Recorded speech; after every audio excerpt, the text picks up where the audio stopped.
My name is Karl Crailsheim, and together with Stefan Herrick, my partner, we will chair this morning session. Thank you to Tatiana. She made it possible that we could start almost in time, so we improved a lot. People had to wait yesterday very long. I apologize for this, and today it was much shorter.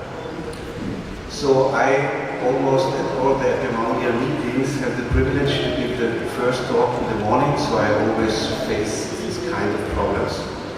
But it's a pleasure for me to have a talk that's called What's New in Honeybee Science. And of course, if you look at the second slide, there are so many publications about the honeybees that it's impossible really to cover within 10 or 20 minutes all the most important things that have happened. So if you have a look,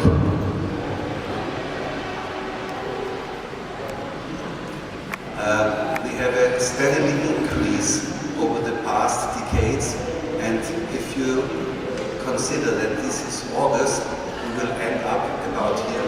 So we'll have again an increase in papers published about the honeybee. So what important things have happened during the last years? I think one of the most important is the publishing of the bee book. So there's some similar published several years ago. It was a Drosophila book, and I think as important as the Drosophila for the geneticists, for many other disciplines, it's the honeybee, and it is very important to have now books recommending certain methods for certain problems. So you can see this Colossus bee book. The Colossus was a picture of the European Union, and just 2 days ago we refounded this Colossus network, now without any support of the European Union. So we have 32 peer-reviewed chapters from hundreds of scientists describing almost 2,000 different methods. So I will pick out one problem honeybee scientists and of course the beekeepers have to face at the moment. And one thing that, especially in Europe, is very much discussed are the neonicotinoids. And if you have the same look into the internet, which papers have been published, then you see also a steady increase over the last, these are now not decades, these are years, over the last years, and again this is September and we will end up somewhere here, so it's a very actual problem.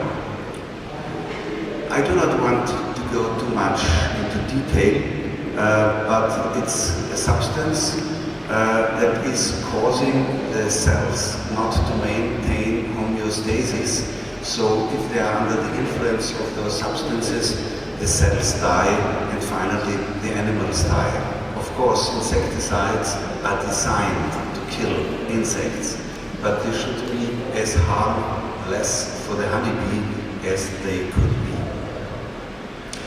Interestingly, in the last years, 3 of them, you see the first 3 in this list, are banned in the European Union now, and we will have the chance to see how this changes the welfare of bees.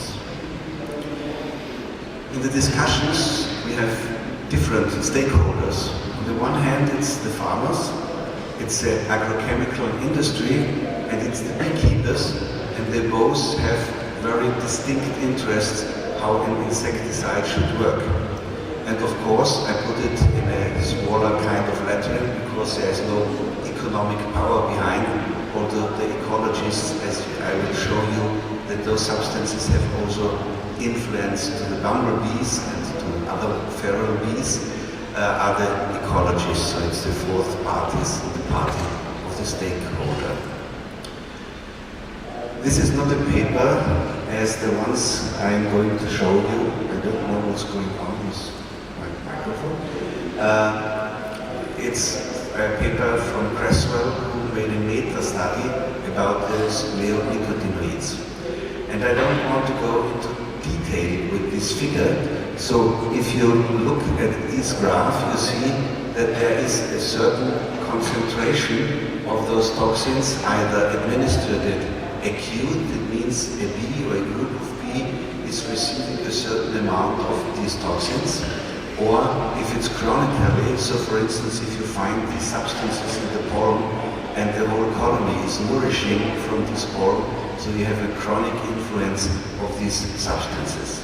But what's important now is just to look at these parts of the curves, at the one hand here, at the other hand here. So there's a region of concentration of amount where we cannot look at an effect that the bees are dying. So if you treat 100 of the bees, 2 days later, hundreds are still alive. So that's the dose that I used in many different experiments I'm going to tell you, and here it's highlighted in a color. If you are not looking at the killing effects of those substances, but on others, and I will immediately tell us what I mean with others, then even at these concentrations I have shown you just before that are not killing the bees at all, you have some impacts. So which impact can this be? That can be a reduction of the size of the hypopharyngeal glands, or some abilities or communicational abilities within the hive. And it's very hard to prove that it's harming a whole colony if those bees in the colony are just learning a little bit slower. So it's very hard to prove such effects. And I'm going to show you some papers that are dealing with these problems. So, as I told you, some of them are currently banned in the European nation, and there are lots of critics either on the substance themselves and on the legislation now forbidding it. We saw we had different stakeholders, so criticism is coming from various sides. So what has recently been published about this? So that was one of the fascinating experiment. You see the bee has a small transponder on its back, and you can see when it's coming back to the colony. So the paper is from Michael Henry, and what he did was he had a colony highlighted here in the middle with a triangle, and he had different releasing sites. So he took bees, poisoned them, and released them in different places around the colony. And he had discriminated now between two groups, control groups, and those bees that were toxified.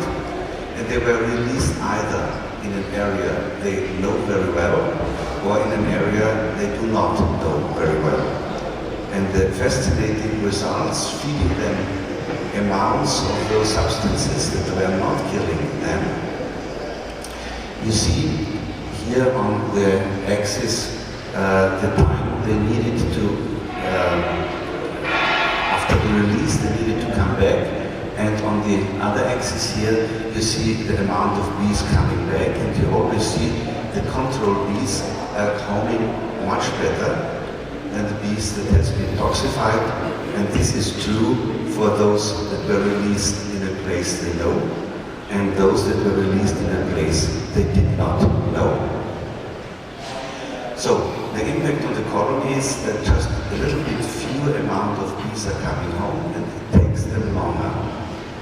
So I am frequently asked by members of the industry, so how does it hurt the colony? Well, that's really hard to describe, and that's a very important point of discussion. Do you really have less honey or less health in a colony where it takes longer for them to come home? But it's not only these substances that are having an impact at the honeybee at the moment. Very similar experiments were done with honeybees and varroa mites. So a colleague, Crail, made an interesting experiment. He just selected bees that had mites on them and that did not have mites on them, and did a similar experiment, and you see this line is the relevant one, that the bees needed much longer to come home if they had a mite compared to that she does not have a mite on her. It also, the homing rate and the returning rate was reduced. So, completely different mechanisms. Mites on the one hand, and these neonicotinoids are harming the bees in the same way in the regard of homing. Please let me say that this young promising colleague died away in May 2012, and she extremely had the same ideas other people then did after she died.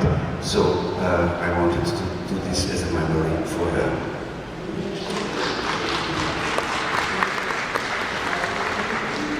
I told you also ecologists are interested in those substances, and here the results of an interesting experiment of Whitehorn.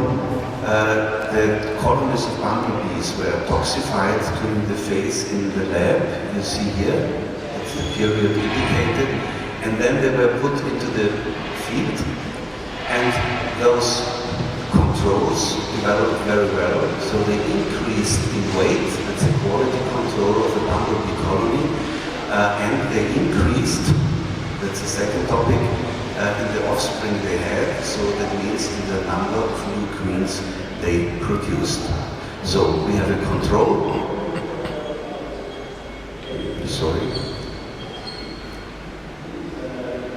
we had the control on the left side, and we had the 2 doses of toxins on the right side, here and here, and you see that those colonies under the impact, the non-killing impact of those neonicotinoids reduced the number of queens they produced, and it's a quality sign of the bumblebee colony. So let me bring you some other results. You remember the first paper I mentioned from Creswell from 2011 about the sublethal doses that reduced resistance in performing. So looking at another thing that harming the honeybee, it's the nosema, just to show how it looks like under the microscope. Sorry if I try to save a little bit of time.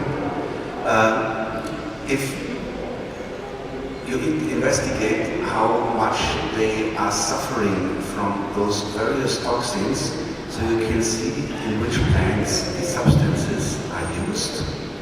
And the authors found 35 different pesticides, so it's a paper from Jeff Pestis and co-workers.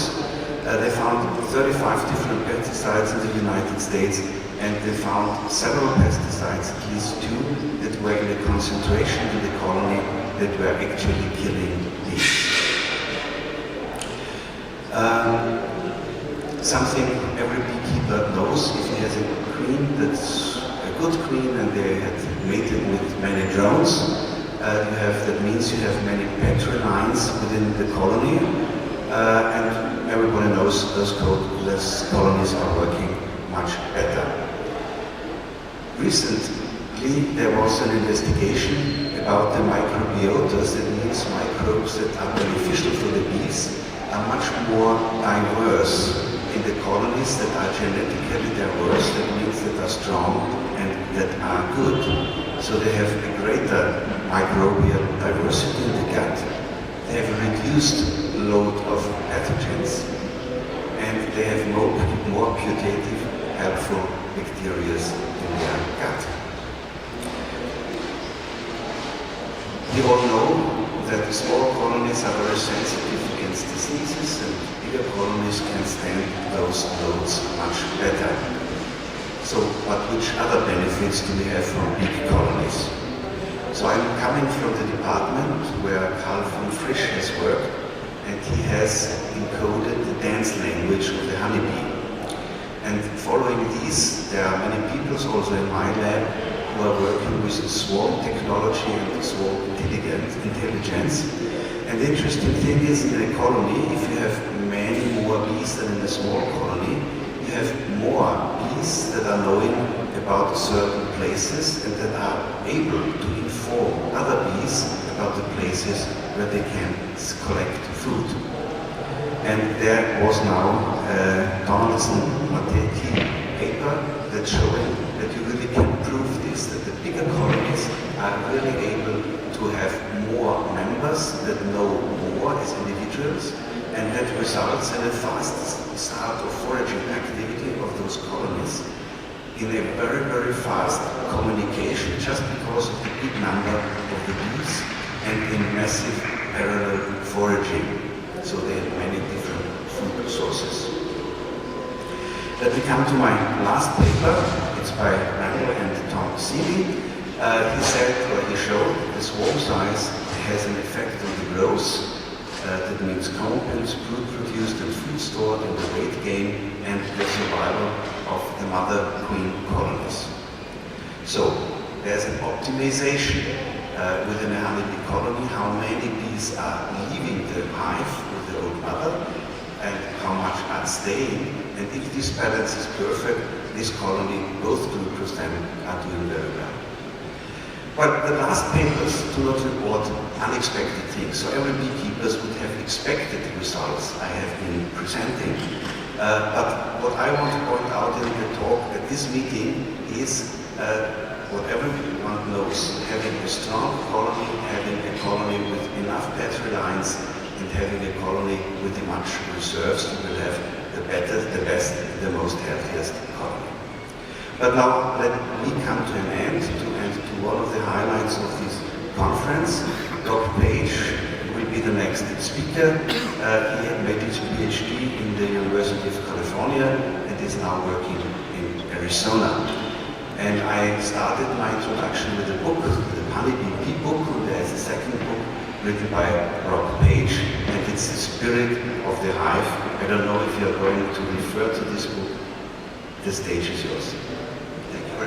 Thank you very much.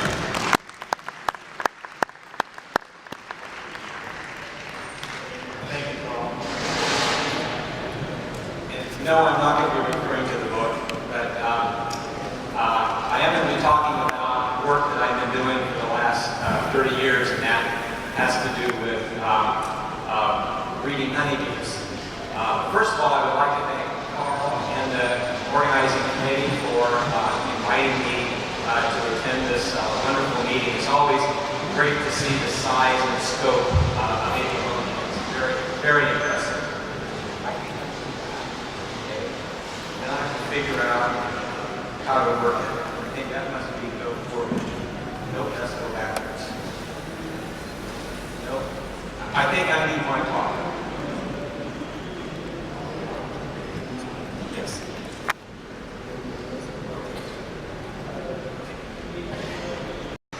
Well, as they're getting my talk up, I can start anyway. As I said, I've been engaged in breeding honeybees for now more than 30 years. And what I'm going to do today is I'm going to kind of go through the process of how to breed bees. I'm going to give a little basic biology behind some of the things that we do. Not the biology behind everything that we do, but some. Maybe some of this biology will be new to at least some of you here. Okay, so now we're up. So,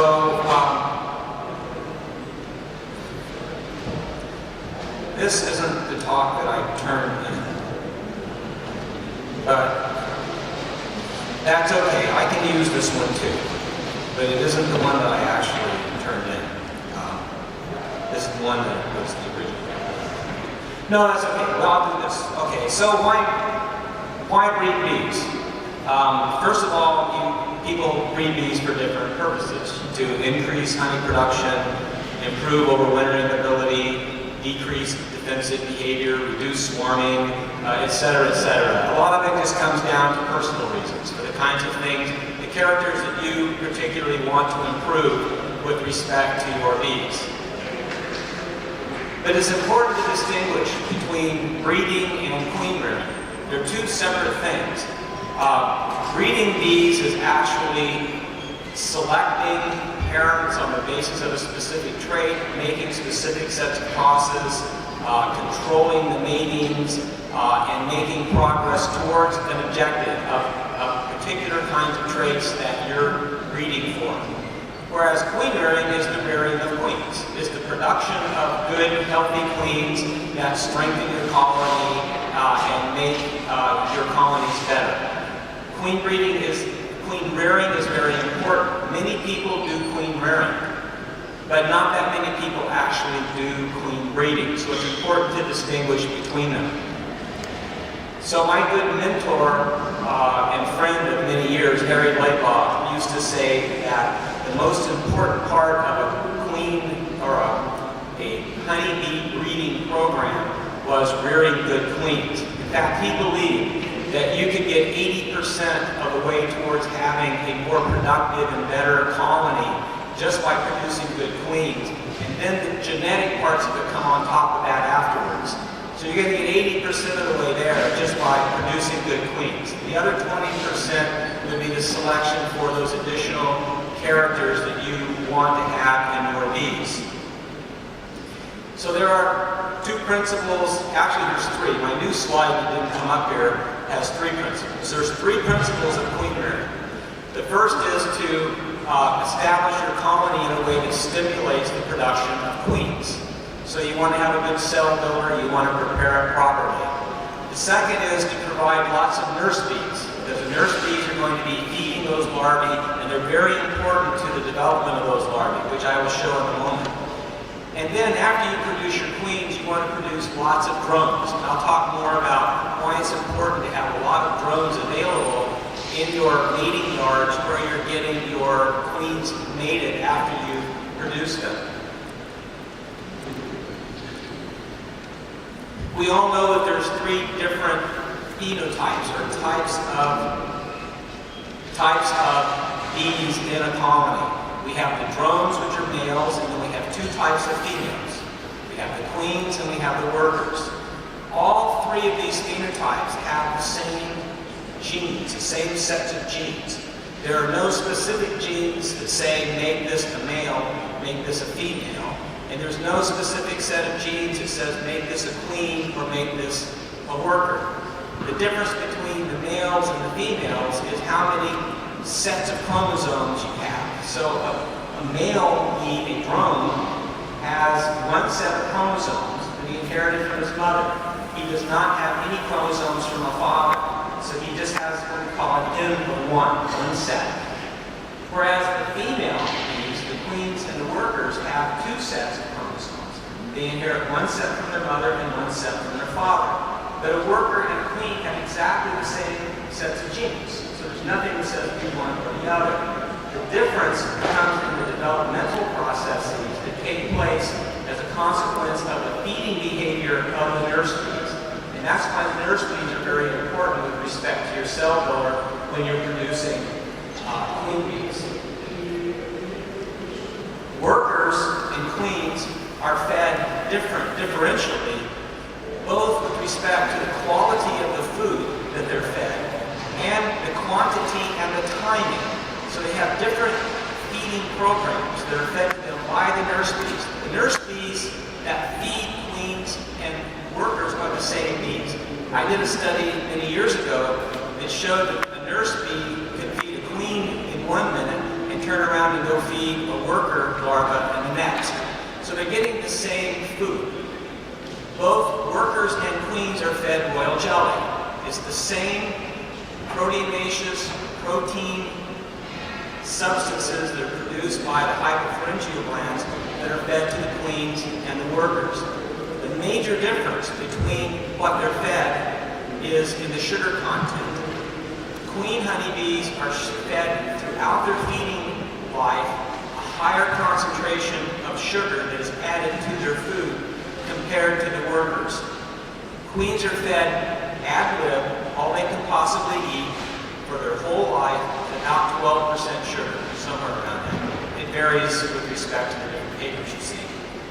Whereas workers are initially fed a lower concentration of sugar, about 4%, and they're fed ad lib, just like a queen. So they get plenty of food in the beginning, lots of food. Then their food is restricted for a period of time, where they're not getting all that they could possibly eat. Then their sugar is increased in their food during the later larval instars, and then they're starved at the very end. So they have a very complicated feeding system. So I like to say it's more difficult to produce a worker than it is to produce a queen. This shows the the orchestration of the feeding program, along with two important developmental hormones for all insects, juvenile hormone and the ignisteroids. If you look at the bottom,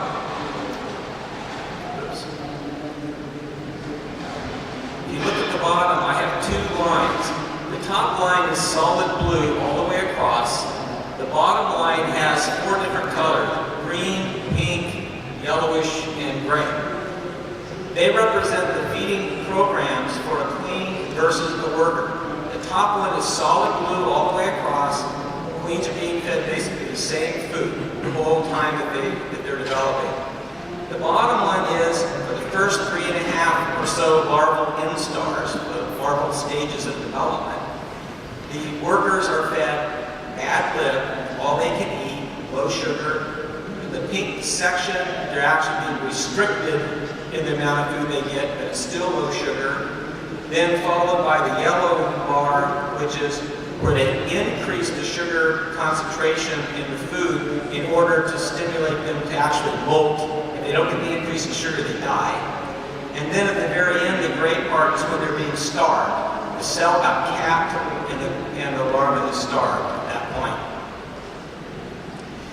The orchestration of this feeding program is modulating the hormone levels, as you can see on the curves. The top curve is the queen curve for juvenile hormone. The bottom curve is the worker curve for juvenile hormone. And then it shows the ecdysteroids out to the end, and that's signaling the final molt, where they turn from a larva into a pupa. So one of the consequences of this difference in the modulation of those hormones is the preparation of specific body tissues that will differentiate into either queen tissues or worker tissues.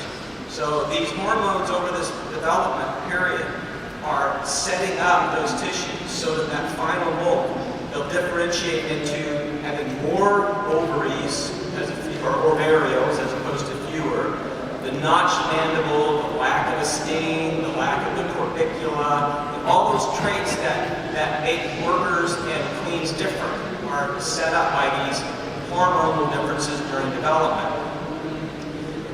One of the traits that is particularly important with respect to queen rearing is the number of ovarioles in each ovary. Ovarioles are filaments that are associated with the ovaries where the eggs are actually made. So each ovariole is producing eggs. So you have lots of ovarioles that are acting in parallel, making the eggs that the queen actually lays. So queens that have more ovarioles, presumably, will have higher potential egg-laying rates than those that have fewer ovarioles. Queens have many more ovarioles in their ovaries than do workers. You can see on the figure on the left, that's a queen ovary. You can see how fat the ovaries are and the large number of ovarioles. There can be up to 300 ovarioles between the two ovaries of a queen. On the right, you see a worker. Workers have very few ovarioles, down to 1 or 2 in some cases, or as many as 20. It's rare to find them with more than 20, even though you do find them with more than 20. The number of ovarioles in the ovaries is a consequence of programmed cell death. Going into the 5th larval instar, that last instar development, workers and queens both have the same number of potential ovarioles. They're called primordial ovarioles. They're clusters of cells that can elongate and develop into an ovariole. They're not different between a queen and a worker. What happens is during the late 5th larval instar and going into the pupal stage, those ovarioles in the workers die off. They die back. So you end up with just a few, whereas in the queens, the primordial ovarioles are rescued from programmed cell death by juvenile hormone. Juvenile hormone is responsible for protecting them from going through this programmed cell death, which we call apoptosis. As you can see in the diagram just below the ovaries, the level of juvenile hormone during the 5th larval instar in queens is higher than it is in workers. Therefore, queens have more ovarials resting from apoptosis or programmed cell death. We can raise bees in vitro.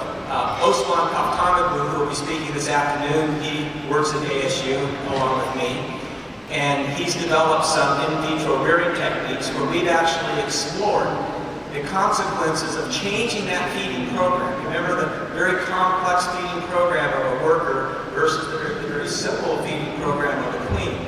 What happens when you change that program? We raise queens or raise larvae in petri dishes. We can actually mass provision them, such as queens get mass provided for, by putting blobs of royal jelly down in these petri dishes, and then we can put up to 10 different larvae in there and have them just feed for days at a time. The larvae will end up being different sizes because wherever they end up on that blob of royal jelly, they may be able to consume more or consume less. And so you get a lot of variation with respect to how much they eat. We also alter the sugar content of the diet. So we can have lots of different amounts of food, we can have different timing of the food, we can have different sugar concentration, and we can explore this possible, I call phenotypic space of workers and queens. This shows just 2 of those characters that are associated with differences between queens and workers, the ones that are fairly obvious. That is body mass. Queens tend to be about twice as large as workers. And the number of ovariums. Again, queens tend to have 10 to 20 times more ovarials in their ovaries than do workers. So if you plot the number of ovarials against body mass, you can see that we have a cloud of possible, this what I call phenotypic space. A phenotype is what you see with respect to these traits. So there's a cloud of variation in there. The larvae are capable of developing into intercasts that are intermediate between queen types and worker types over a wide range of these phenotypes. This shows just the body mass and ovarials. We can do the same looking at the mandibular notch, which is another characteristic that distinguishes queens and workers. The corbicula, the spermatheca, it is not a simple 2-state space. It's a continuum that's determined by the amount of food that they're consuming, the timing of the food delivery for the different feeding programs for workers and queens, and the amount of sugar that's in the food. The 2 boxes represent the space, the phenotypic space that's associated with queens and workers that are raised by nurse bees, as opposed to being raised by Osman, who's sitting down here, and me. We're not very good at doing it. We don't do it. We don't know how to do it perfectly. So we get all this other stuff. The nurse bees are very good. They, through the way they deliver the food, they constrain that space into what we would consider to be good workers and good queens, which are confined by those boxes. So this shows how important nurse bees are with respect to constraining the phenotypes in the hive to the worker type and the queen type, as opposed to having all these other intercast types that are potentially available. We can also take queens and deprive them of food in those late developmental stages. And remember, queens, when their cells are capped, they have a lot of surplus food in those cells. They continue to eat for another up to 2 days after their cells are capped. Workers, when their cells are capped, they're starved. They have no more food. So the queens continue to eat. How important is that? How sensitive are they to that food that's being fed there late during development. Again, this was something that Ostmann did. He went in and he removed food from the larvae for that last stage of development after they were capped. And we wanted to see what effect it would have on these queen phenotypes. So when you remove the surplus food for them to develop, you can see on the left that it has a dramatic effect on the overall total body mass or the size of the queen. As well, if you look at the right, it has a strong effect on the number of ovarians. So they're very sensitive to how much food they're being fed, even at the very end of development after those cells have been capped. So again, it's important that we have a lot of nurse bees in the nest in order to provide home. You can take workers and you can screen them off with the worker larvae. Put a double screen so that the nurse bees cannot feed the larvae for different periods of time, and you find the same thing. The worker larvae are very, very sensitive to the feeding programs that are being delivered by the nurse bees. So in this particular case, again, Ostmann went and screened off sections of comb with larvae that were in their 5th instar development for different periods of time to see just how sensitive they were to short periods of time of being denied food before they were capped. And as you can see, they were very sensitive. The different ellipses show the different amount of times that these larvae were starved and the effect that it had on their body mass, which is on the x-axis, and the number of ovarials that they had, which is on the y-axis.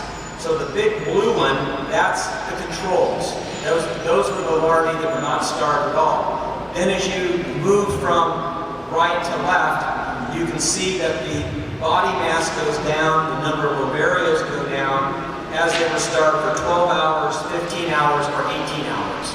So again, the larvae are very sensitive to the timing and the food delivery that the nurse bees provide. So you raise your queens, now you need to get them mated. You need to have a lot of drones for them to mate with. Why? Well, as most of you know, honeybee queens are polyandrous.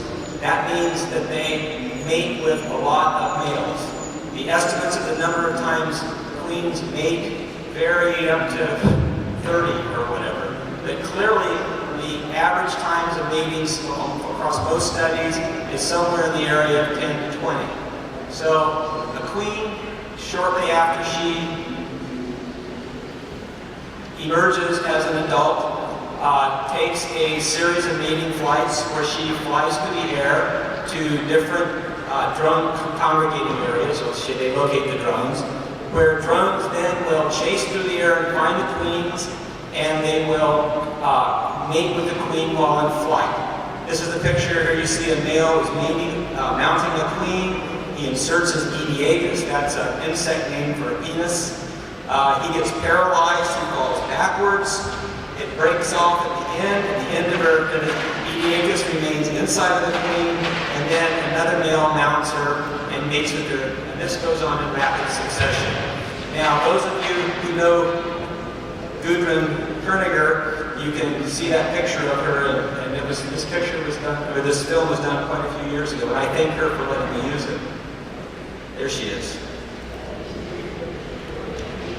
Each male that mates with the queen deposits roughly 6 to 10 million spermatozoa.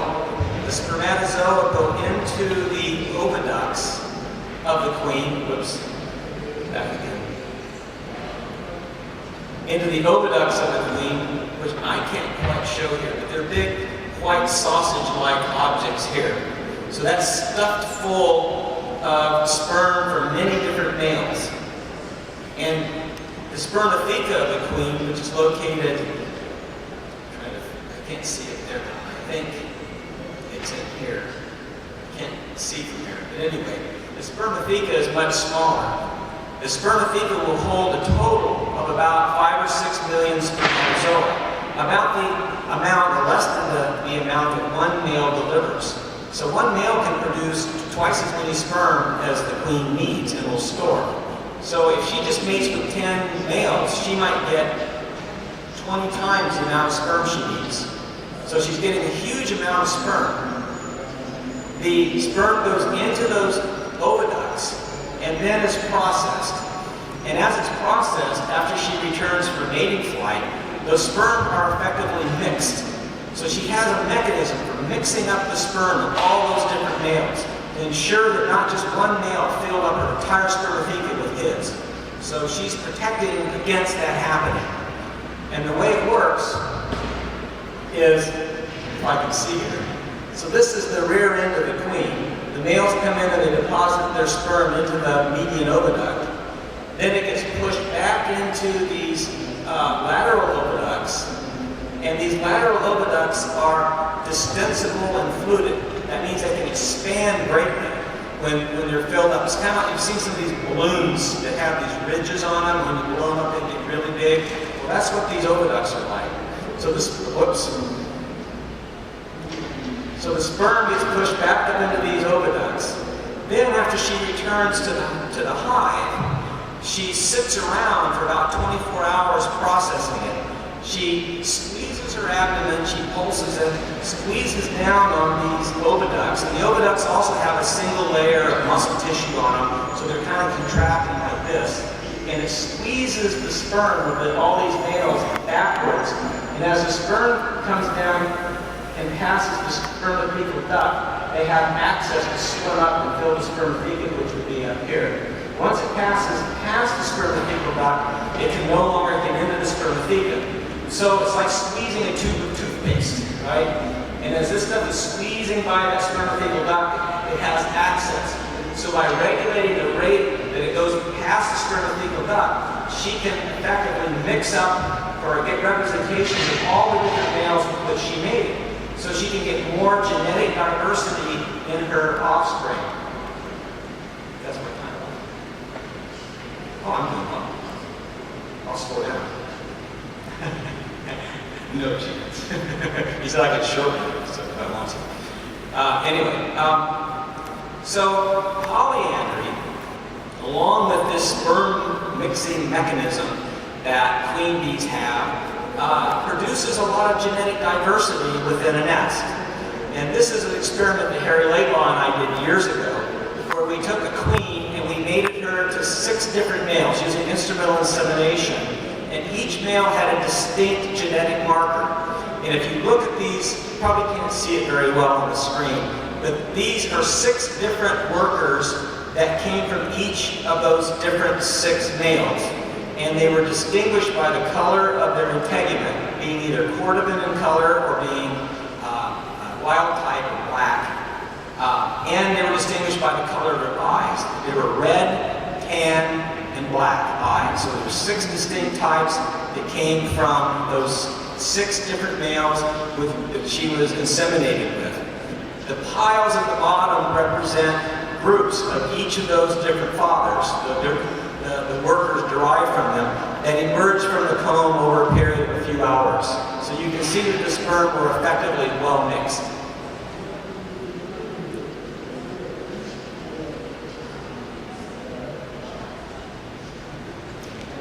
Another way to look at the effect of genetic diversity is on the effect it has on division of labor. And we believe that it does have a significant effect on division of labor. In fact, some recent studies that were done by Tom Seeley and his students have shown an increase in the fitness of colonies that have more diverse genotypes, and those had more fathers contributing to them than those that had fewer. This is an experiment that I did many, many years ago, along with Gene Robinson, where we took Queen and we inseminated her with the sperm of 3 different males. And these males were identifiable with specific genetic markers that we put on them.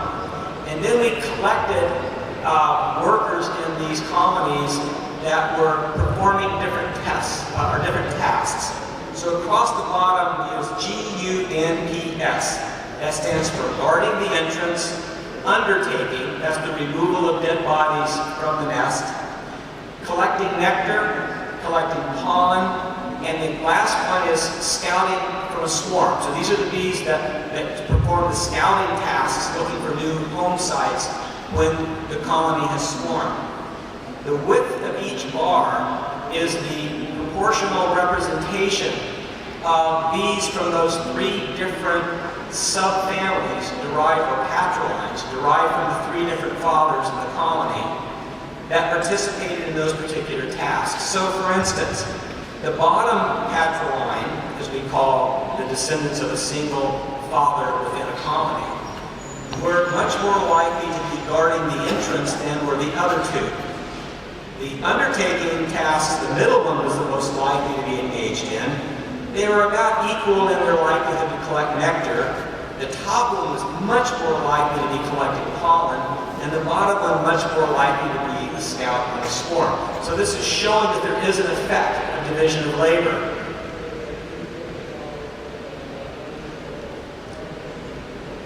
So genetic diversity is important, and there are a lot of different traits that influence, that show us that it's important for honeybee queens to mate with a lot of males.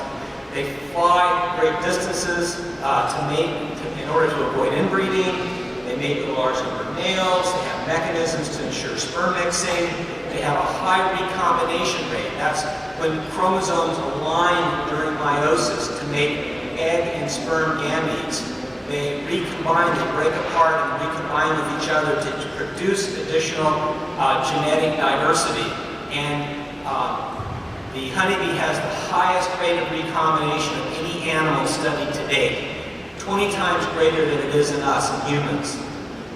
It also is affecting their response thresholds, which is a determinant of individual behavior. So early breeding attempts. Gregor Mendel spent 7 years studying the common garden pea and developed the fundamental principles of genetics. He spent the rest of his life trying to breed a better bee and failed because he could not control mating. It wasn't until the 1940s with the development of instrumental insemination that we could finally truly enter into the realm of controlled matings with respect to breeding honeybees. The fundamental principle of bee breeding is that offspring resemble their parents, and that resemblance is heritable. It's based on shared genes. So that's the fundamental principle. As long as that transpires, we can breed. If it doesn't transpire, we can't. I'm going to skip over the genetic variation. The mechanisms of breeding, first of all, you select parents that are based on some trait that you think is important, that you want to select for. Then you raise queens and drones, and then you control the matings. So that is very simple. The steps in breeding, though, are not easy. So this is something that's simple, but not easy. The steps in breeding are, you first of all decide on a trait, some phenotype that you want to select for. Maybe it's going to be more pollen stored in the comb. You develop an assay. You have to have a reliable way to measure what it is that you want to select for. So you develop the assay. Then you go out and you measure a foundation population. That is some population of honeybees from which you are trying to select parents to start your selection program. Then you select parents from that foundation population that you're going to use. Now you're depending upon the offspring of those parents to resemble them, right? This heritability issue. You then control the matings by using a specific kind of mating design, and you evaluate, document, and verify what you did. And then you select parents again for the next generation. So it's an iterative process. You select parents based on a trait that you develop an assay for. You rear from those parents drones and queens that you then control the mating of them, to mate them together. You put them out in the field, you evaluate them in the field, you document what you do, you verify what you do, because it's important to know that you're being successful. Otherwise, you're just wasting your time, and it's a lot of energy. And then you select the parents once again. So here I'm going to go through those steps in a breeding program that I've been engaged in now for more than 20 years. And it is the selection for the amount of pollen stored in the comb. That was the phenotype that we used. How much pollen is stored around the brood, in the brood nest of a colony. So our assay was to go out and go through a large number of colonies, go through them frame by frame, measure the amount of pollen stored in the comb. This is a comb here with, you can see the band of pollen around the capped brood. We just measured it with a grid device. And then we had a measurement for that colony, so that was our assay. The population that we use as our foundation population were the commercial bees located in and around Davis, California. So we identified a foundation population on which we did measurements using this assay that we developed. This represents the distribution of colonies in that foundation population for the trait, the area of stored pollen. So this is the overall distribution. From this distribution of commercial colonies, we chose colonies at the two tails, on the far right and far left, to then produce queens and drones as parents for our selection program. Pardon?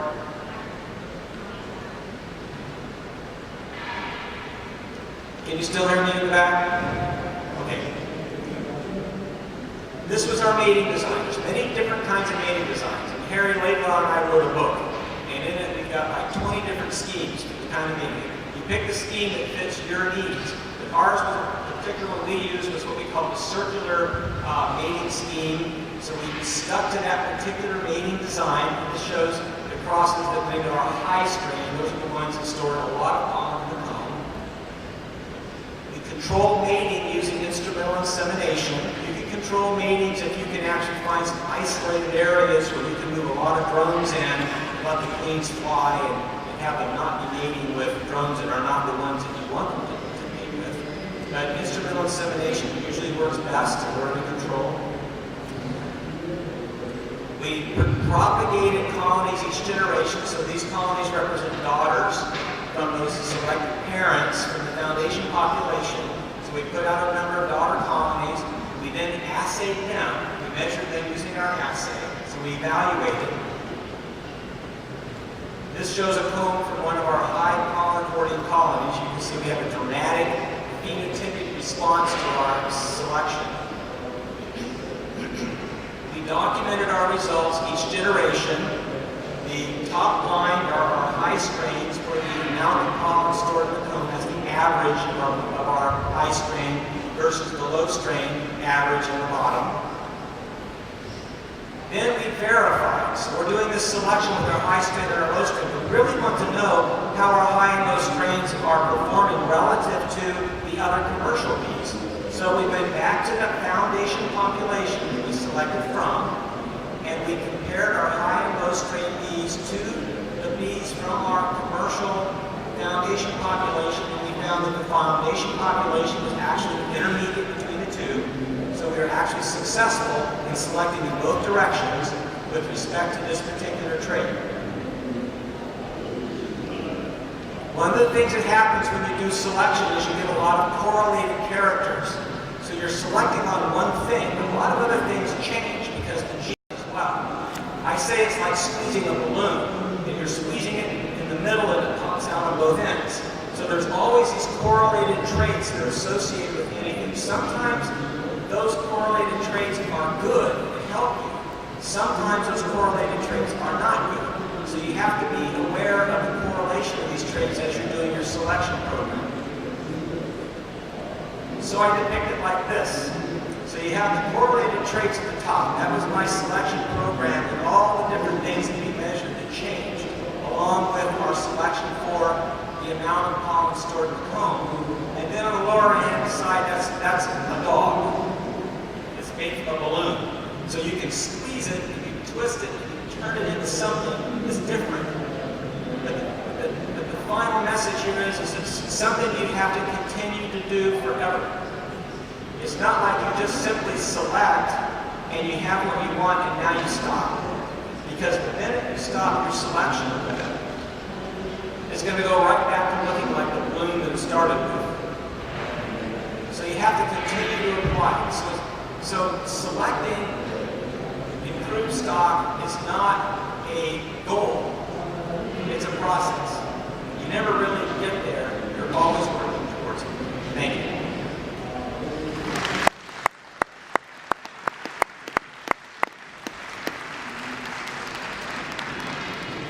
Thank you very much. We have 2 minutes left for discussion. Are there any questions? Then please let me start with one myself. You selected 4 very different features. What do you think are features honeybee breeders should select for at the moment? What's the most important? Well, I think that the most important thing to select for right now is having a good healthy colonies. And I think that sounds so easy. Well, yes. You start selecting for one thing like I did, and you get a lot of these correlated things, and some of them are good and some of them aren't so good. So it takes a lot of time to continue selection to get all of those sorted out. I think that today we have so many different problems and issues, all the different diseases and all, that you would go crazy trying to select one thing at a time and get the perfect need for whatever you're doing. I think what you want to do is you want to go out and you just want to select the best, healthiest, best performing colonies you have and use those as your parents for that generation. Thank you. Are there meanwhile some questions from the audience? We have 1 minute. Okay.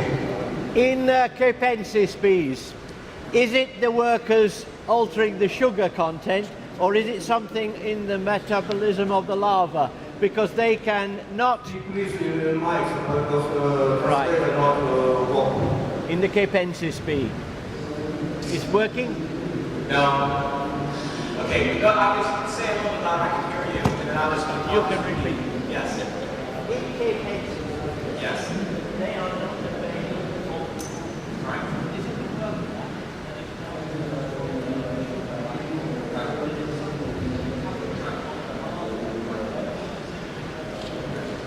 So his question is referring to capensis. We've done a lot of these studies that show that the control of sugar, the amount of food affects both the size of the bee and the number of ovarials. The capensis bees have more ovarials than do the bees that we have here in Europe. And they also have a larger spermatheca, even though it's a bit of sperm in it. So they have other traits. Well, they want to know whether it's because of the nurse bees, whether they fed them, or because of the larval response. It is both. What we've shown is that it's a two-way street. The workers deliver, the nurse bees deliver the feeding program, but the larvae also evolve to respond appropriately to those signals. So in the population, in the capensis population, the larvae have learned to respond, they've evolved to respond to the signals that they're getting from the nurse bees in a way that gives them more ovarials and a higher potential reproduction. But also, there's studies that show that in fact the capensis nurses actually do beat. And you can take studies that look at Schuehly. And Schuehly that are fed by the capensis workers actually end up with more ovarials. So it's a two-way street. So they evolve together, they co-evolve to get the optimal phenotype with respect to the queen and the worker on the basis of the food signals that are being provided. So thank you very much. Sorry we are short in time, but I'm sure that your page would be eager to answer questions also in the break, basically in the first row. So I want to pass on something like this.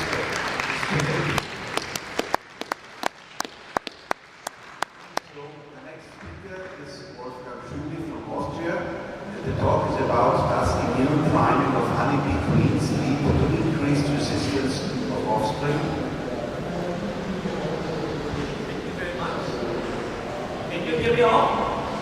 Thank you very much for the kind introduction. be enabled and to have been given the opportunity to contribute to the fascinating program of APIMONDIA. Talk in the outline? Not yet, so.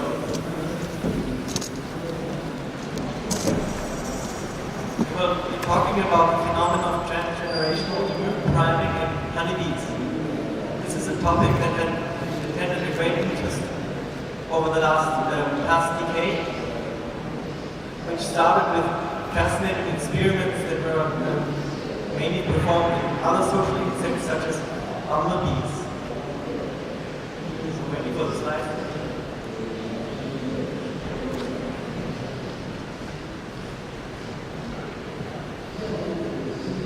Sorry for the inconvenience. Here's the first slide. Yeah, there's immune priming, transgenerational immune priming occur, and does it lead to increased resistance of offspring? We have commonly found transgenerational immune effects in vertebrates, so in the class of vertebrate animals. That's to say, for instance, the egg protection found in reptiles and fish, where maternal factors are commonly transferred via the egg to offspring. You see that on the first slide, and to figure out how it works. Yep. However, in mammals, for instance, non-genetic factors such as hormones or immunoglobulins, IgG, could be transferred and passed on through, for instance, mother's milk through the placenta to keep the embryo or the young baby or the young offspring from the pathogen load and to protect it. How is the situation in invertebrates? Here we have a completely different system of immunity. First, invertebrates lack a response to immune stimulus that is expressed as a long-term effect. They don't have T cells, they don't have immune cells that lead to a strong antibody production upon an encounter. They have different mechanisms. One of the mechanisms that they show to compensate for that is, for instance, in insect the production of antimicrobial peptides or phenomena that are called social immunity, that means cleaning behavior and very restricted regime of cleanliness. Now, Little et al. In 2003 have shown or demonstrated strain-specific immunity transferred to offspring, so a TGIP effect, and they have demonstrated as an effect on the fecundity rate in the system of Daphnia and Pasteria. Later on, Sept and Schmidt-Hempel found in an assay with Bombus terrestris that Bombus hemolymph, that is the blood of the Bombus of the bumblebee, showed increased amount of antimicrobial peptides or antimicrobial activity as demonstrated on an agar plate, on an inoculated agar plate after the immune challenge. So they injected heat-filled bacteria into a bumblebee, and they measured from the hemolymph the size of the inhibition zone diameter. A very straightforward assay. I think this was definitely the hallmark in science, and it has demonstrated that there is an effect that could be transmitted to an offspring, or maybe also to an offspring. So we wanted to go a little further and study the honeybee as a system to find out about transgenerational immune effects.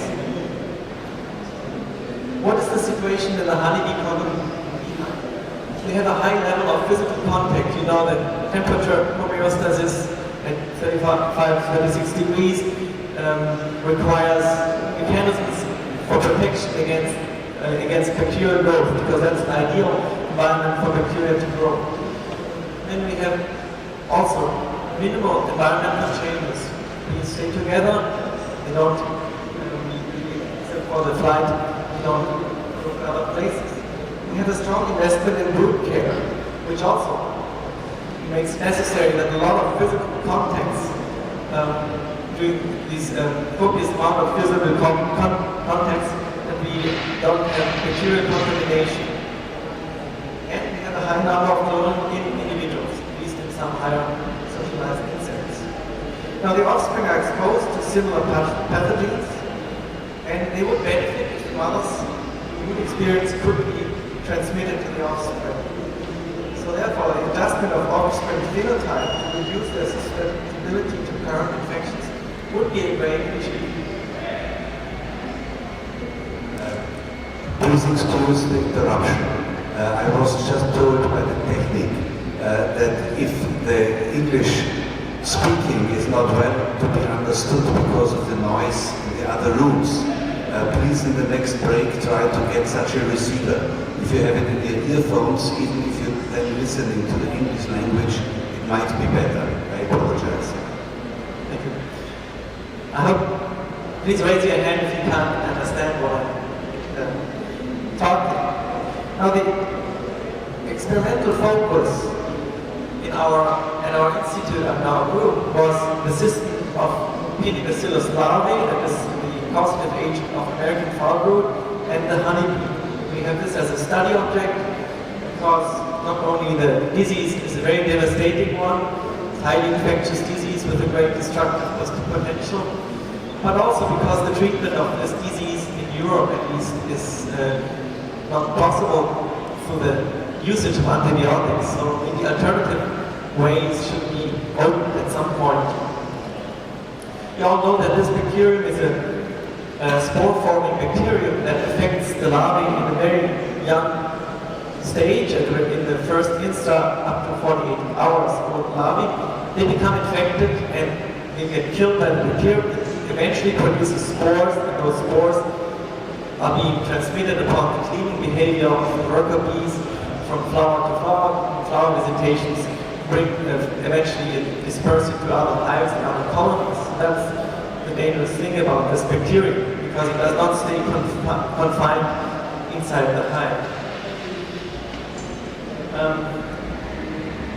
We have chosen the following design of experiments to handle the question whether a transgenerational effect upon a challenge with this bacterium, with Bacillus larvae, toward the offspring could be demonstrated. For this, we had the prerequisites for a larval rearing assay. We do it in petri dishes, in multiple plates for the positions. And we used new colony-forming queens of honeybees, Apis mellifera subspecies carnica, for this assay. During the first insta, the larvae will be exposed to a spore load, and at that point we have 3 different sets of larvae. These are the ones from naive queens, pre-challenged, from queens that have been challenged with a Ringer solution, and others that have been challenged with a heat-killed suspension of bacteria, of Bacillus larvae. And the results we evaluate as a survival or lethality rate during the observation during 12 consecutive days. Let me point out a little more closely the procedure, and keep in mind the bullets, the numbers 1, 2, 3, 4, will address these in the following slides. So at first, the determination of bacterial virulence to establish a spore concentration was pursued. This means we have to find out a concentration of spores into the larvae that kills about 50% of the larvae. So we could see any effect that either goes up or either goes down in terms of survival rate. It turned out that about 20 spores per larvae were the right dosage. Of course, these numbers were always verified by plating the same similar dose on an agar plate and counting the colony-forming units thereafter. The exposure bioassay before the challenge of the queens was done in small colonies. That means subsets, because we cannot do this with big full colony. We have subsets of 1,000 to 2,000 honeybee workers. And then comes the challenge of the queens. The challenge of the queens is done by injecting 2 microliters of either Ringer control, so the solution, Ringer solution, versus heat-killed Bacillus larvae. These heat-killed Bacillus larvae had a count of about 10 to the potency of 8 colony-forming units per milliliter. So we inject 2 microliters of this into the queen. These queens are then brought into the sub-colonies again and kept there until they lay eggs. And the exposure bioassay after the challenge of the queens is then carried out. Let me show briefly on the next slide what the preliminary results of the determination of the viable spore concentration that is needed for the proper adjustment of the lethality to about 50% looks like. You see Kaplan-Meier survival curves, cumulative survival on the y-axis, and you see the age in days on the assisted on the x-axis. And so you can clearly see that spores about from 10, 20, 50 show different mortalities, different survival rates. We have carried out these experiments in 2 consecutive years, in 2011 with the strain Eric 2, and in 2012 with also Eric 2, but a different genotype, a different strain. That was done for internal reasons, but we see that both are highly pathogenic and highly infectious. So after this, we are ready to understand the following experiment. I hope it comes out clearly. You can see all the the legend. We have the exposure assay before the challenge of the queens. That means we have 3 of these nucleus colonies, they're called APC, and 1 full colony to compare whether there's an effect in terms of survival rate of a normal colony, a full one, or a subset, because we are dealing with these experiments with subsets of colonies. Now this was run in 2011, and as you can see, and the colors should match the survival, on the right side you can see the lethality rate. As you can see, there's a clear drop in the survival rate. That means that the larvae are killed by the spore load of 20 spores, and that we show a mortality after day 12 in the range of 65 to 70%. So that's a good range to see any effect whether a transgenerational immune answer could be demonstrated or not. We did this also repeated these experiments in 2012 with a greater number of nucleus colonies or subsets, but still with 1 full colony. We find with the other strain a slightly lower mortality, but still in the range of about 50%. And the line above, the black line, is our control that has not received any bacteria. That means that in our assay, the way we carry it out, we always lose about 10 to 12% of larvae. This is normal. On the next slide, we are now in the process of challenging the queens. The queens are chilled on ice. The insect ringer, saline solution, versus the heat-filled bacteria will be injected between the 6th and 7th target on the abdomen. Again, we did this in 2011 and in 2012. In 2011, we had 1 control, ringer injected, and 2 PL challenge colonies. The experiments were very promising, so we conducted them again. We repeated them in 2012 with 2 controls and 4 PL challenge colonies. You must understand that the handling is difficult. We have a lot of larvae to measure afterwards, so you cannot just go with a number of 20 colonies or some colonies. That's just not feasible in the lab as we have it. For those who are interested in the spore production, they were obtained after about 2 weeks of growth on the slanted agar plate. Okay, now we come to the results. We perform the exposure assay. That means we give Pedibacillus spores to the young larvae under the age of, in the first instance, under the age of 48 hours, together with food and so, and we make sure they ingest the spores by starving them for about 24 hours. And then we see the results. On the left-hand side, you can see the pre-challenge. That is the slide we have already seen. That's the mortality rate of these colonies that was shown in the set in 2011. The result was around 65-70%. And on the right hand side, you can now see what happened after the exposure assay. You see the ringer control group that has a mortality that is in the range of what we expect when we have larvae that stem from naive, from non-challenged, completely normally raised kept queens. And we see the PL group, that is the group that received during the challenge the treatment of the heat-killed bacteria and exposure to their cell wall and constituents to antigens, whatever. And we see the control, that is the normal death rate, survival, or decreased survival of about 10%, which is normal for the assay groups. Because of this remarkable difference in mortality, here you see it expressed as cumulative survival, and on the next slide you will see it as mortality.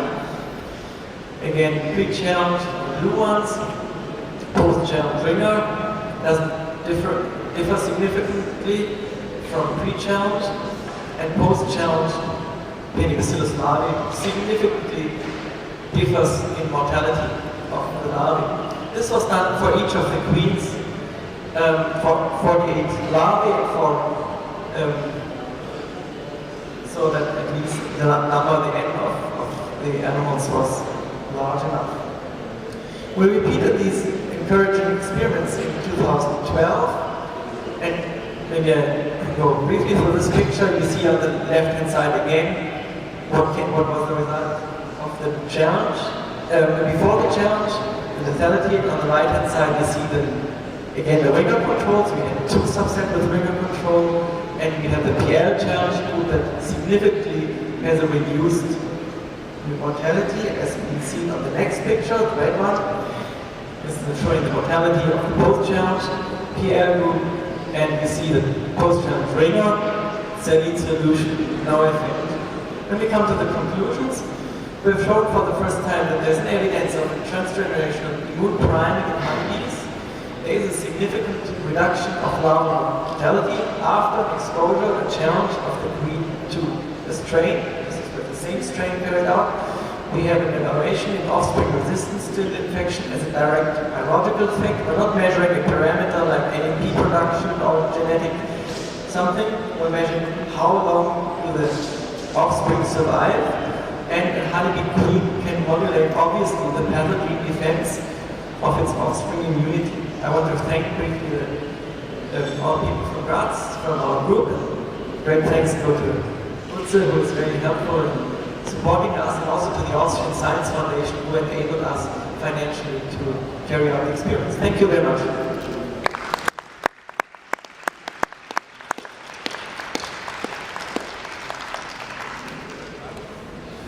Thank you very much. Are there questions from the audience? So if yes, please come to the microphone in front. I have one. Do you think this method could be used also for other kinds of diseases? And if yes, which ones would you think might be most promising?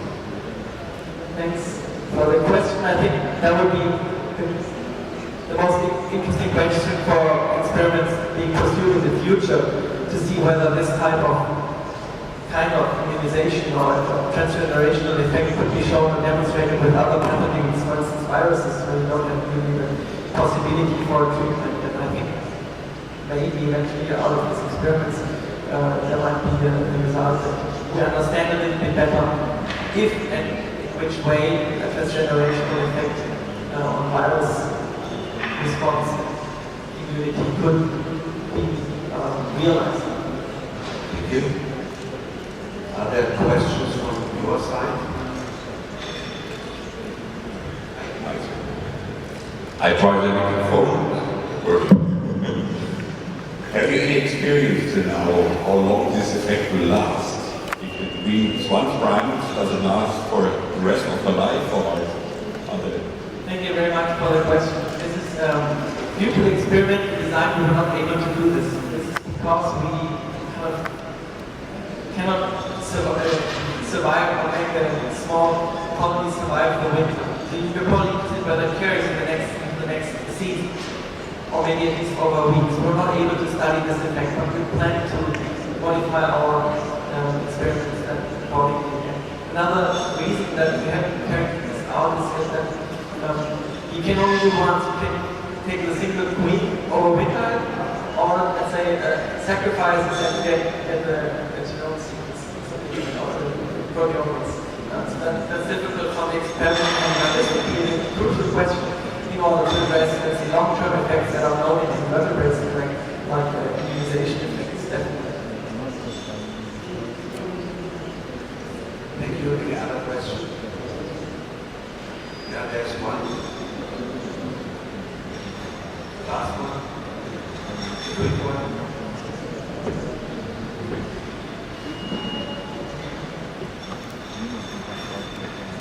A number of years back at Ohio State University, John Femick and Rothenbuehler did some studies on larval resistance to American thaw.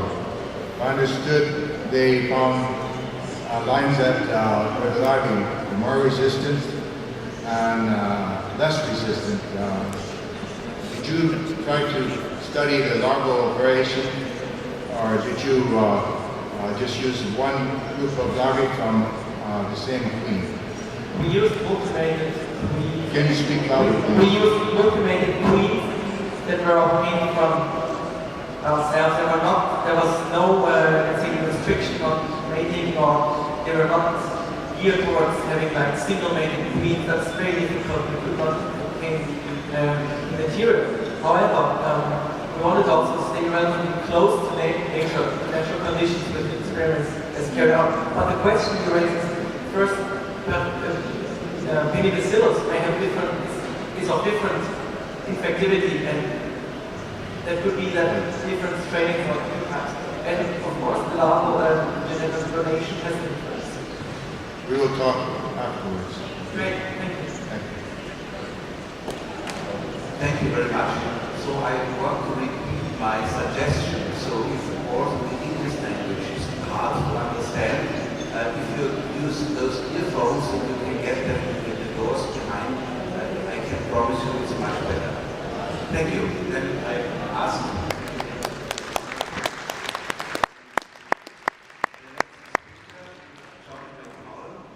The impact of research on beekeeping practices over the past 100 years.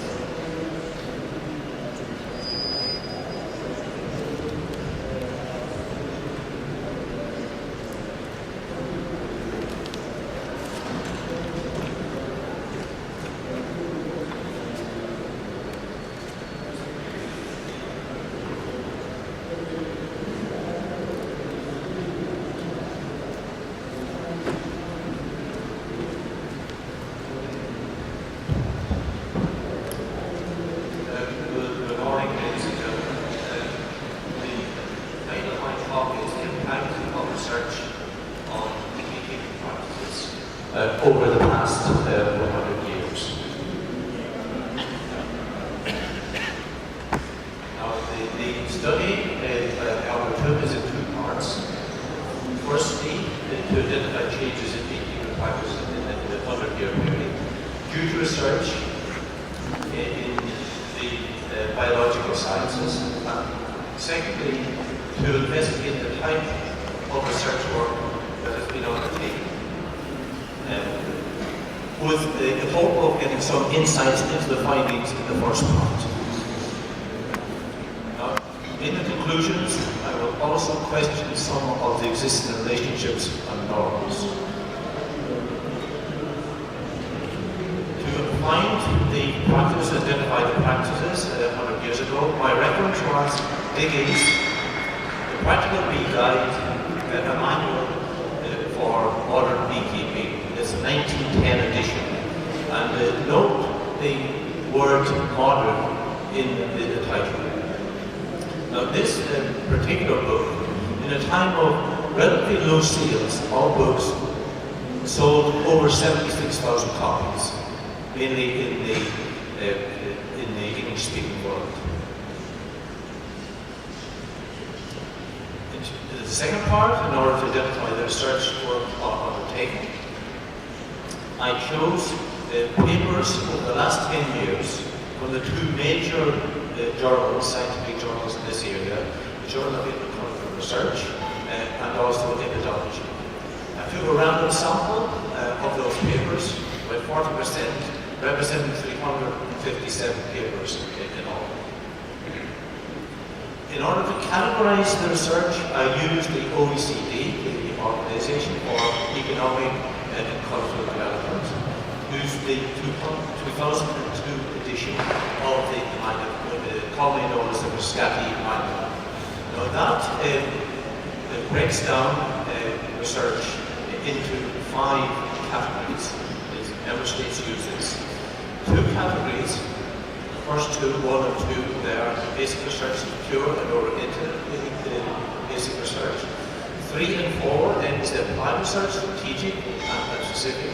And lastly, the experimental development. The experimental development is where new methods and new practices would be developed. And this, for instance, where Varroa, for instance, Varroa treatment would be work would be undertaken. Now, I found that those 5 categories did not describe all of the 357 papers that I studied. So I introduced a 6th category, giving routine surveys. This is where, for instance, a researcher does work at a local level, where maybe work on prevalence for diseases, really of local benefit, not adding much to our knowledge, and really not research as we do research, not regional work.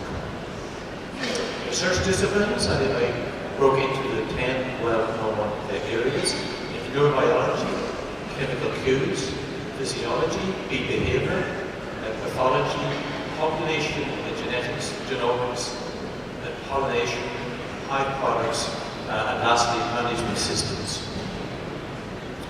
So before I go through the findings and conclusions, just to give some background and context, there was a huge progress made in beekeeping practices up to 1910. So we're starting from a position really where a lot of work had been done. A lot of change had taken place in the beekeeping area. In other words, the industry had moved on, the craft had moved on from the Sept beekeeping, traditional, over to beekeeping, modern beekeeping in hives. And I'm looking at the impact of science in the apiculture in a total way. Not taking sort of a narrow view of what is this affecting the totality of beekeeping and how does it affect beekeepers. Now, you may be surprised, but there's really little evidence that research has had a major impact on beekeeping practice in the past 100 years, taken its totality. In other words, we take the 1910 book. Beekeepers would be able to, by and large, undertake beekeeping using that reference, with 1 or 2 exceptions, and the major one being broad treatment. There's also been a lot of work undertaken on bee breeding. We've heard about that this morning. And a lot of investigations and work on the area of interaction between chemicals and the honeybee colony. Now, you might say, well, hasn't there been a lot of work? Do we know a lot more about American fowl than we did 100 years ago? Isn't there a greater understanding? That is so, but it's interesting. If you take Daly, he incorporated the Fowl Brood Act to 1908 Ireland Act, which recommended that colonies be infested, be destroyed. The use of swarm was also used. There was a lot of emphasis on hygienic approach by beekeepers in the husbandry and sterilization. So this is a case where the practice had moved ahead of knowledge and our understanding, possibly through a process of trial and error. However, it is also true to say that beekeepers in general are slow to introduce change. Many see it as an old craft.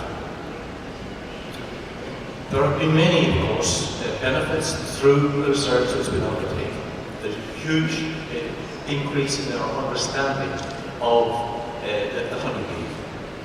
And of course, it led to its enhanced use as an animal model, and also improved in teaching and academic.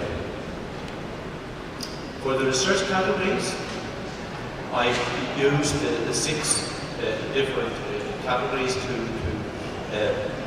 analyze the 357 papers. On the vertical axis there, I have the number of papers, and on the left-hand side, the 2 charts for the basic research, the middle, the applied research, and on the right-hand side, the experimental development and routine surveys. Now, there can be misallocations within each of those. I had to make a judgment when allocating those papers to the different categories. For instance, within basic research, there can be misallocation, and the same with applied research. So if I combine the basic research and applied research, on the vertical axis now, the left-hand side, is a percentage of the total that is represented by each of those 4 groupings. On the right-hand side, routine surveys. So routine surveys, in fact, accounted for about 25% of the papers that were published in those 2 journals over the last 10 years. Experimental development, about 22%. And basic research and applied research, 35% and 18% respectively. In other words, a 2-to-1 ratio between basic research and applied research. We look at the research disciplines, number of papers again on the left-hand side, and the 10 disciplines along the horizontal axis. Pathology, not surprisingly, represented the vast majority of those. Again, normalizing it, take the percentage of papers on the left-hand side, and you can see pathology, 35% of papers in the period were involved with pathology, and roughly 10% for each of the 5 groupings: physiology, population genetics, ecology, agriculture, and management systems. Now, looking at the findings now, there are many practical issues affecting beekeepers that have still not been resolved. A number of examples: the use of food additives. Beekeepers are not getting clear direction whether this is good for beekeepers, for bees in the short term, what's the long-term effects. Direction is required. Also, direction from the relative merits of the hives. Beekeepers in general are, I think, quite confused whether it's polystyrene, top bar, open light floors, solid floors, what are the merits? And of course, pollinasis is an ongoing consideration. So I'm pointing the ball here. I'm asking, are there structural reasons or other reasons that explain these findings? So I'm going to give you some observations. I believe it's possible that increased specialization in research today, which introduces fragmentation, a lot of interfaces, it can facilitate the movement towards more basic at the expense of the applied research. So in other words, what I'm saying is, the researchers really the balance between the sort of the specialist and the generalist researcher could be affecting the movement towards applied research. In other words, can specialists, in fact, maybe they're not seeing the big picture, the broad picture. And if you don't see the big picture, you can tend not to address or have solutions focused on needs in the field. Simply, beekeeping researchers can encompass, I believe, a lot more disciplines. For instance, physics. Rarely does physics seem to appear in published papers. Yet we know that the honeybee strictly controls temperature. It can only increase by division, by swarm. I'm suggesting that to understand the colony in both normal and abnormal conditions, we need to understand thermodynamics, we need to have an understanding of energy flows. I'm also saying that the greater coming together of biological disciplines such as zoology and botany will be a help in this area. After all, they are using by and large, increasingly so, the same protocols, the same disciplines.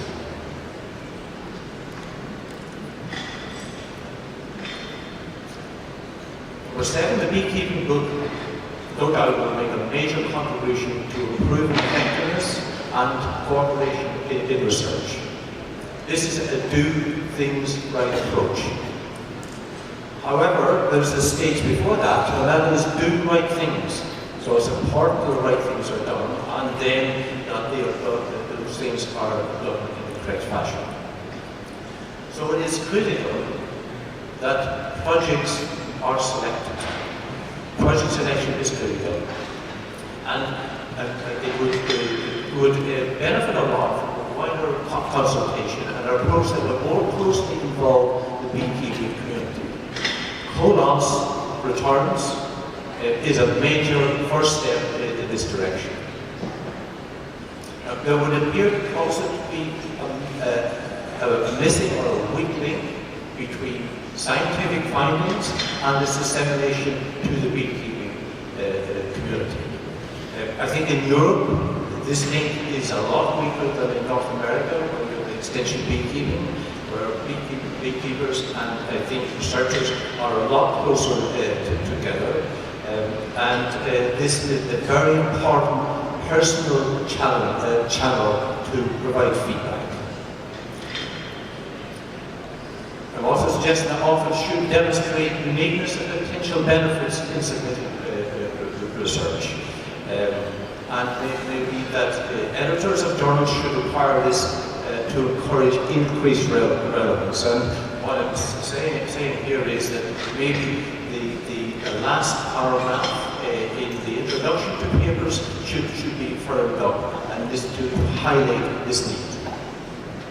And lastly, research funding should be independent. We know that funding for vested interest that can result in conditional funding, can be selective, and it can distort findings in the long term, to the long term detriment of the honeybee and the beekeeper.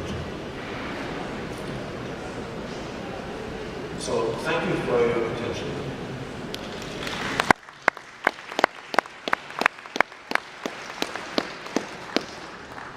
Thank you very much. I myself was very curious how you talk to me, and I think it was a good idea to introduce it, so to remember the scientists to work more closely, also work more closely to the needs of the beekeepers, and APIMONDIA is the right stage for this. So are there any questions in the audience? Yes, please come up to the microphone. You said a lot about research. Sorry, how did you actually measure beekeeping practices to know what the impact of research would be? Okay, well, this is my course reference that I mentioned there is Diggins, 1908, 1910 edition. I looked at the books that present up-to-date modern books. I also supplemented that with the journals, the various journals, and I consulted a number of beekeepers.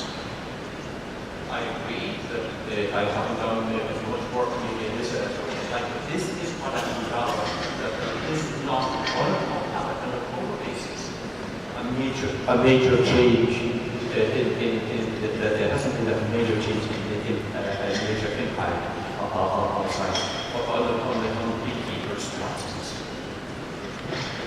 Okay. Some more questions?